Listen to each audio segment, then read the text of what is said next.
صباح الخير عليكم، ورجعت لكم فيديو جديد وحوار جديد من النرويج الى مصر. وبصراحه الحوار اللي انا راجعه بيه النهارده هتكلم على موضوع احمد السقا، لان انا شفت بصراحه بلاوي. احنا ليه كده بنقطع في بعض؟ ليه احنا طالعين؟ كل الشعوب العربيه، مش بس مصر، يعني مش بس مصر، اول حد في اي حته عربيه يقع السكاكين وبتكتر، كل السكاكين بتكتر عليه. وبعدين هو عمل ايه غلط؟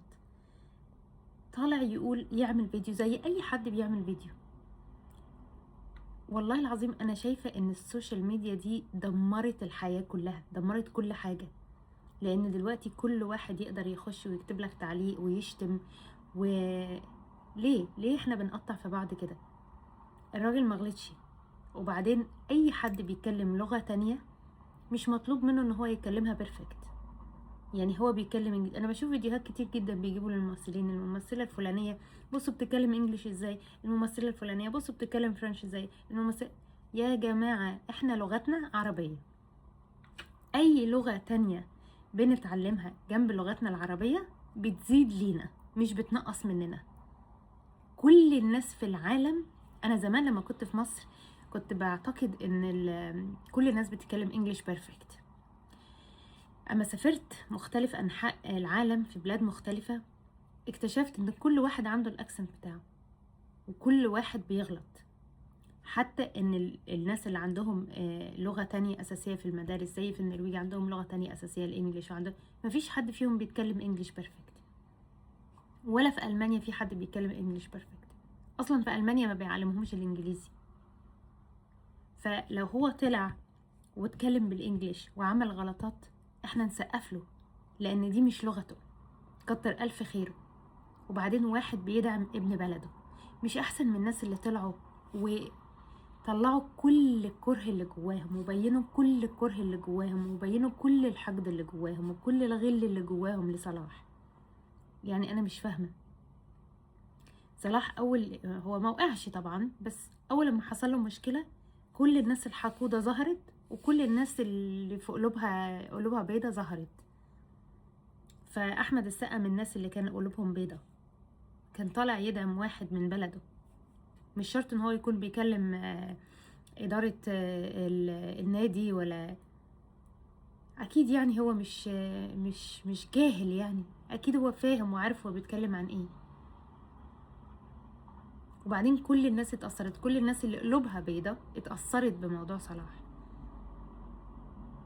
فليه احنا ليه مش بندعم بعض؟ ليه احنا مش طالعين؟ انتوا عارفين هنا في النرويج الناس هنا بتدعم بعضها بطريقة مستحيلة. يعني هم متعودين، هم بيعلموهم في الحضانة ان النرويجي يدعم النرويجي مهما حصل. يعني لو هم متخانقين، لو مقطعين بعض، وانا واحده غريبه من بلد غريبه دخلت في وسطهم، يقفوا جنب بعض، يقفوا في ظهر بعض.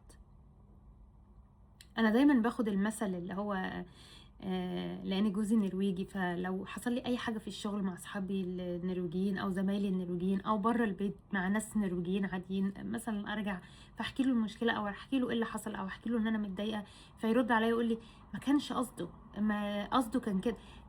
يطلع لي يعني يشرح لي القصه كلها ان هو ما كانش قصده او هي ما كانش قصدها.